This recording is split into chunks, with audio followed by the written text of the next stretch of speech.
전능하사 천지를 만드신 하나님 아버지를 내가 믿사오며 그 외아들 우리 주 예수 그리스도를 믿사오니 이는 성령으로 잉태하사 동정역 마리아에게 나시고 본디오 빌라도에게 고난을 받으사 십자가에 못 박혀 죽으시고 장사한 지 사흘 만에 죽은 자 가운데서 다시 살아나시며 하늘에 오르사 전능하신 하나님 우편에 앉아 계시다가 저리로서 산 자와 죽은 자를 심판하러 오시니라. 성령을 믿사오며 거룩한 공예와 성도가 서로 교통하는 것과 죄를 사하여 주시는 것과 몸이 다시 사는 것과 영원히 사는 것을 믿사옵나이다. 아멘.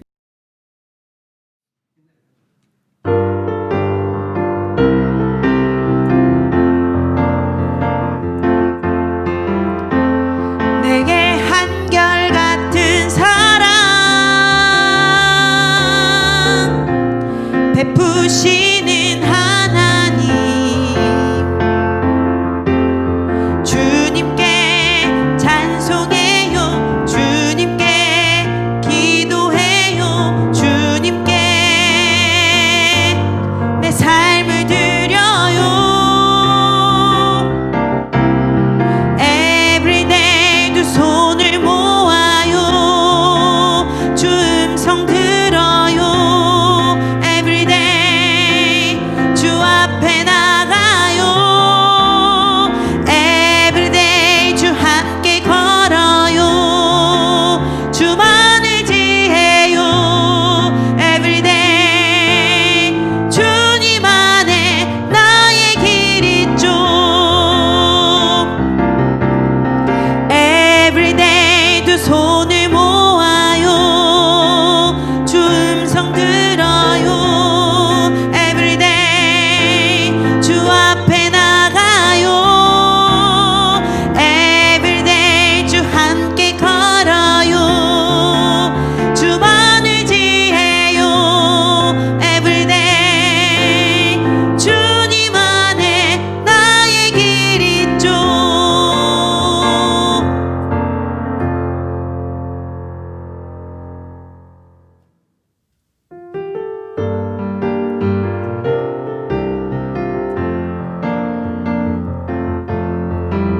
나는야 보배로운 하나님 사랑 으쌰 으쌰 세상에 살지만 하늘을 품네. 주님 말씀 내 모든 삶 기준이 되고 주와 함께 걸어가는 친구로 살리. 언제든지 어디든지 주님 따라가리. 하나님 나를 보며 기뻐하시고 세상은 나를 통해 축복을 받네. 나는야 보배로운 하나님 사람.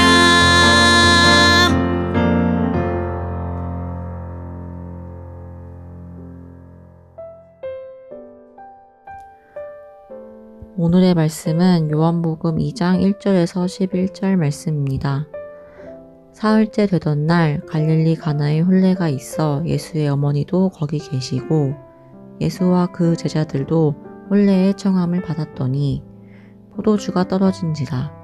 예수의 어머니가 예수에게 이르되 저들에게 포도주가 없다 하니 예수께서 이르시되 여자여 나와 무슨 상관이 있나이까 내 때가 아직 이르지 아니하였나이다. 그의 어머니가 하인들에게 이르되 너희에게 무슨 말씀을 하시든지 그대로 하라 하니라. 거기에 유대인의 정결 예식을 따라 두세 통 드는 돌 항아리 6이 놓였는지라. 예수께서 그들에게 이르시되 항아리에 물을 채우라 하신즉 아귀까지 채우니 이제는 떠서 연회장에게 갖다 주라 하심에 갖다 주었더니 연회장은 물로 된 포도주를 맛보고도 어디서 났는지 알지 못하되 물 떠온 하인들은 알더라.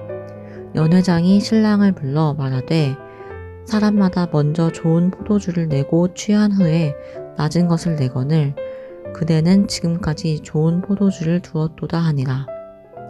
예수께서 이 첫 표적을 갈릴리 가나에서 행하여 그의 영광을 나타내심에 제자들이 그를 믿으니라. 아멘.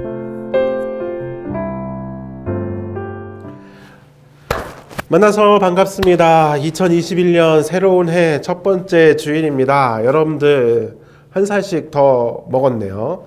와, 여러분들이 이제 새로운 해가 되어서 새로운 나이를 먹게 되었고 한 학년씩 이제 올라가게 될 거예요. 그쵸?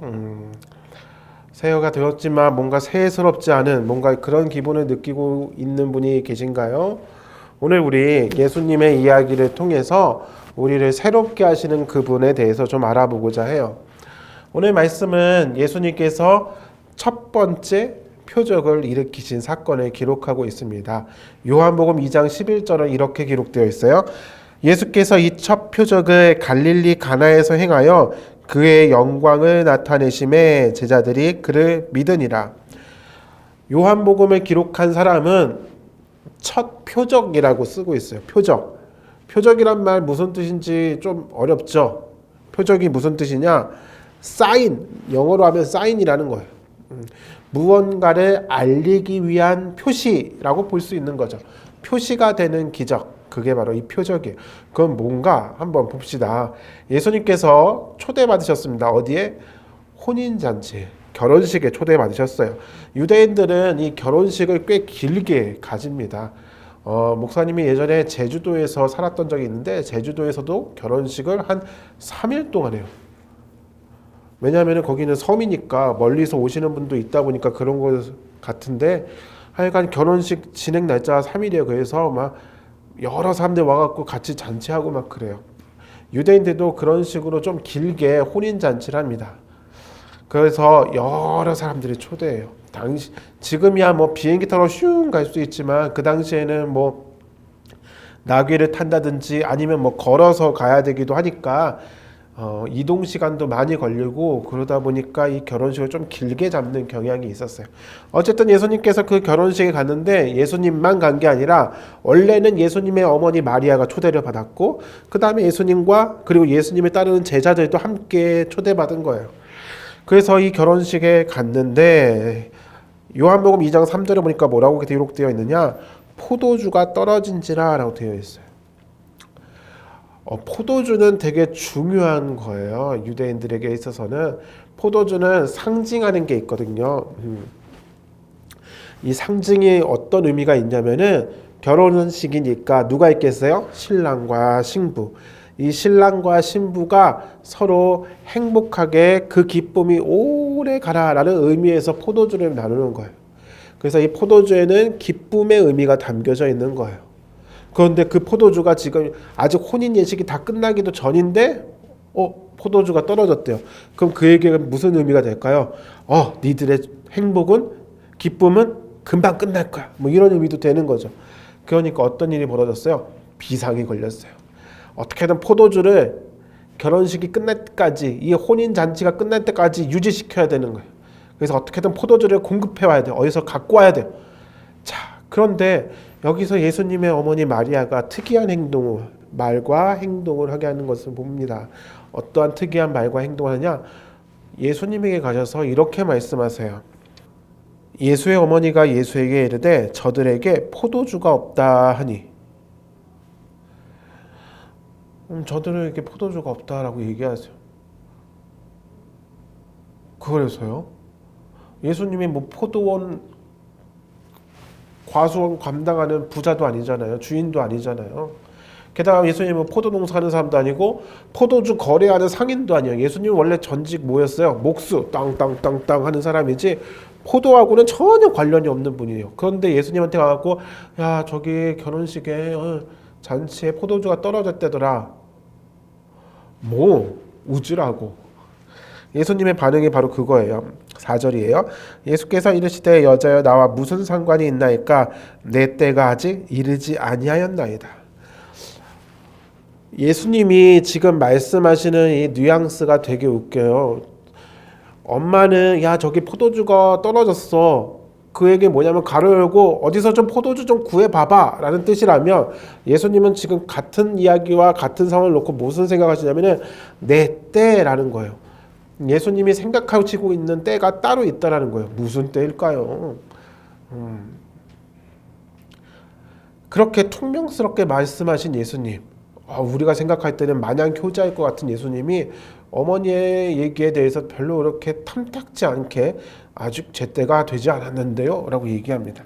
하지만 예수님의 어머니는 하인들에게 가서 얘기하죠. 저가 뭘 시키든 그대로 하라 라고 얘기해요. 아니나 다를까 예수님께서 그 하인들에게 오셔서 이렇게 말씀하세요. 7절입니다. 예수께서 그들에게 이르시되 항아리에 물을 채우라 하신즉 아귀까지 채우니. 항아리에 물을 채우래요. 그런데 여기서 중요한 거, 이 항아리가 어떤 항아리냐? 성경은 뭐라고 얘기하냐면은 6절에 거기에 유대인의 정결 예식을 따라 두세 통 드는 돌 항아리 6이 놓여 있는지라. 쉬운 말로 하면 뭐 이거예요.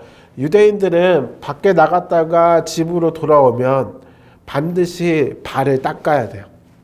지금처럼 우리가 갖고 있는 신발처럼 앞이 다 막혀 있는 그런 게 아니고 구멍이 뻥뻥 뚫려 있는 거기 때문에 여러 가지 먼지도 있고, 또 당시의 길은 어떤 길이냐면 좋은 길이 아니었어요. 때로는 길가 같은 데에는 무덤을 만들 능력이 안 되는 가난한 사람들의 시체가 버려지기도 했어요. 그러니까 온갖 부정한 것들이 발에 막 묻어 있는 거야. 그래서 밖에 들어갔다 돌아오면 제일 먼저 하는 게 뭐냐? 발부터 씻어요. 그 발 씻는 역할을 하는 하인이 그 하인들 서열 중에서 제일 낮은 사람이 하는 역할이죠. 바로 그때 그 발을 씻기는 물이 담겨져 있는 항아리예요. 쉽게 말하면 발 씻는 물이죠. 근데 그걸 거기 항아리에다가 물을 가득 채우래요. 그 하인들은 그걸 채우면서 무슨 생각을 했을까요? 이 물을 어디 쓰는 거예요? 물론 여러분들은 답을 알고 있으니까 와 포도주 만들려고 하시나 보다라고 생각하겠지만, 적어도 지금 예수님의 말씀을 듣고 항아리에 물을 채우는 하인들은 어떤 마음이었겠어요?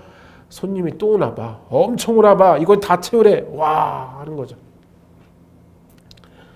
무슨 손님인지 모르지만 엄청나게 오나 봐 하고서 막 물을 가득 채우는 거예요. 6 항아리에 가득. 그 다음에 예수님께서 뭐라고 하시느냐, 8절에 이제는 떠서 연회장에게 갖다 주라 하시매. 유대인들은 되게 까탈스러워요. 그래서 먹는 물, 씻는 물 따로 구별시켜놔요. 그런데 지금 어떤 물? 발 씻을 물, 그걸 가지고 가서 연회장에게 주래요. 연회장은 누구냐면은 이 결혼식의 파티를 열고 그것을 책임지는 사람이에요. 어떤 의미로 얘기하면은 이 결혼식장에 나오게 될 포도주를 관리하는 사람의 역할도 해요. 그런 사람에게 지금 이 물을 갖다 주라는 거예요. 야, 발 씻을 물인데, 야, 이거 갖다 주면서 이게 무슨 물인지 알면 저 사람이 먹을까 막 이런 생각하면서 갖다 줬을지도 모르죠. 그런데 그걸 마시더니 어떤 일이 벌어져요? 와, 9절에 보니까 연회장은 물로 된 포도주를 맛보고도 어디서 났는지 알지 못하되 물떠온 하인들은 알더라. 놀랍게도 연회장에게 가져다 주는 그 사이에 무슨 일이 벌어져요? 물이 포도주로 바뀌었어요. 예수님께서 일으키신 첫 번째 기적은 뭐냐면은 물을 포도주로 바꾸시는 기적이에요. 여기서 우리가 던질 질문은 2가지예요. 첫 번째, 왜 예수님은 물이 포도주로 바뀌게 하셨을까? 1번. 2번. 두 번째 질문은 왜 이것이 첫 번째 표적이었어야 됐냐라는 거죠. 먼저 우리가 생각해 볼 건 그거예요. 예수님은 물을 포도주로 바꾸셨어요. 이 의미는 뭐겠어요? 예수님은 뛰어난 능력자라는 걸 보여주는 거죠. 기적을 일으키시는 분이라는 거예요. 실제로 11절에 보니까 이 첫 표적을 갈릴리 가나에서 행하여 그의 영광을 나타내심에 제자들이 그를 믿었다라고 되어 있어요. 물을 포도주로 바꾸니까 제자들이 예수님을 믿었대라는 거죠. 물이 포도주로 바뀌었어요. 어떻게 물이 포도주로 바뀔까요? 네? 물은 맛이 없는데, 어떤 맛도 없는 게 물인데, 포도주는 뭐 달콤하기도 하고 또 시큼하다고 해야 되나? 뭐 이런 맛도 나고 막 그러는 건데, 어떻게 그 맛이 바뀌고 색깔도 바뀌고 내용도 싹 바뀌는 그러한 일들이 벌어졌을까요? 예수님이시니까요. 예수님이시니까 그렇게 하실 수 있는 거예요.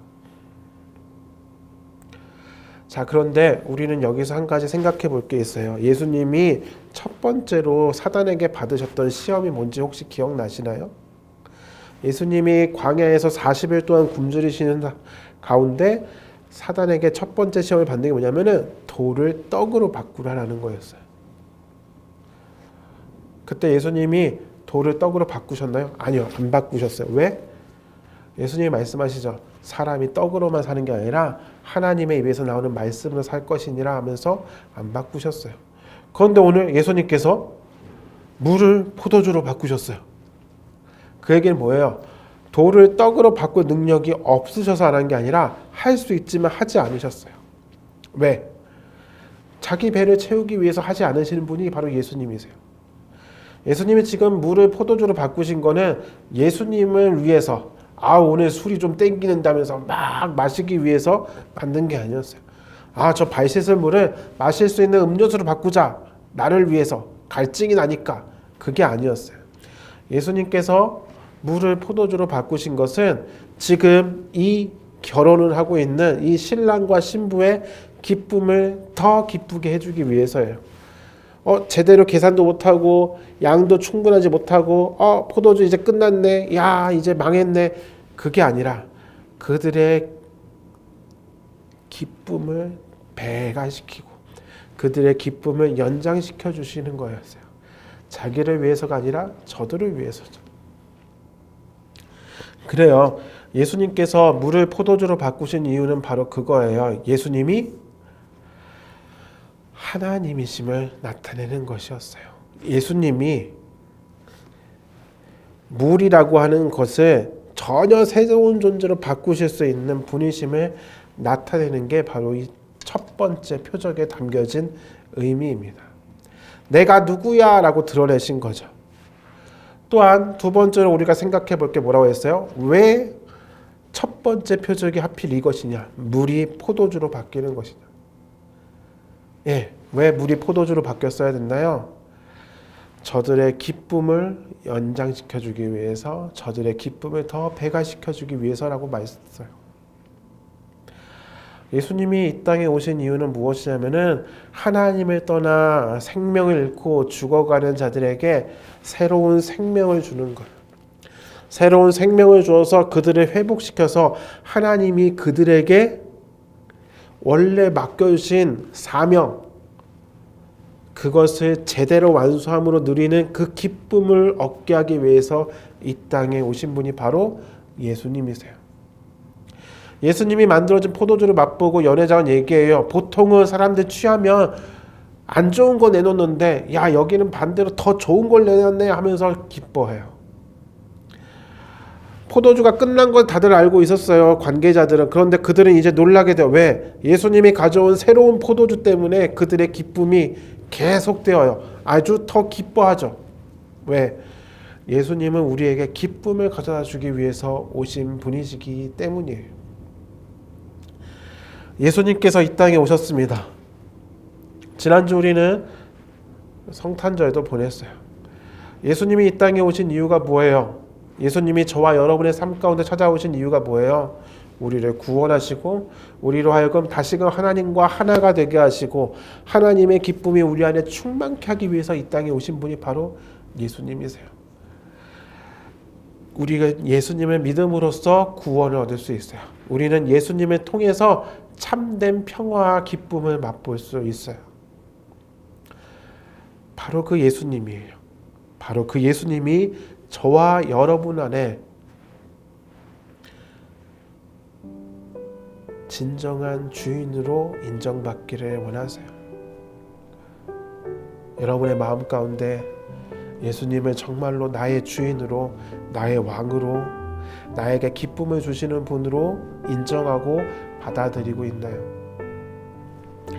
이 표적, 이 사인, 이 기적 다음에 제자들이 예수님을 믿었대요. 여러분의 삶을 송두리째 바꿔주실 분이에요.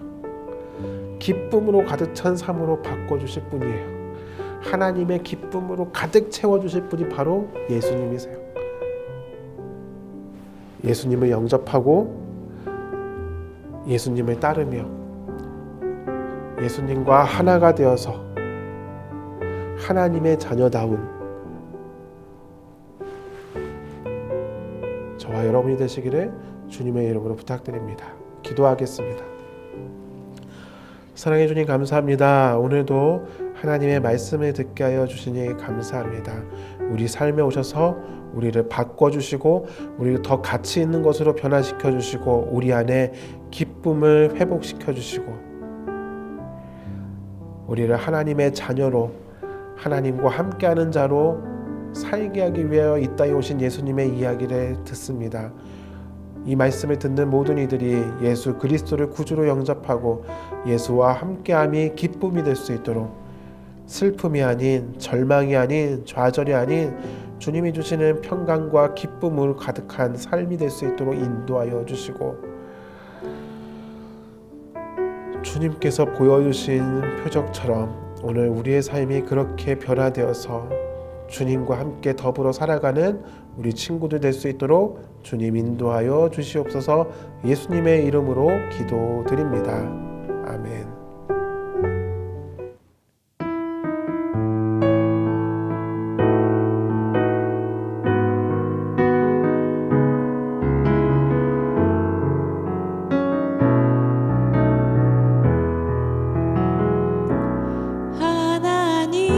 하나님은 너를 만드신 분, 너를 가장 많이 알고 계시며 하나님은 너를 만드신 분, 너를 가장 깊이 이해하신단다. 하나님은 너를 지키시는 분, 너를 절대 포기하지 않으며 하나님은 너를 지키시는 분, 너를 쉬지 않고 지켜보신단다. 그의 생각 셀 수 없고 그의 자비 무궁하며 그의 성실 날마다 새롭고 그의 사랑 끝이 없단다. 그의 생각 셀 수 없고 그의 자비 무궁하며 그의 성실 날마다 새롭고 그의 사랑 끝이 없단다.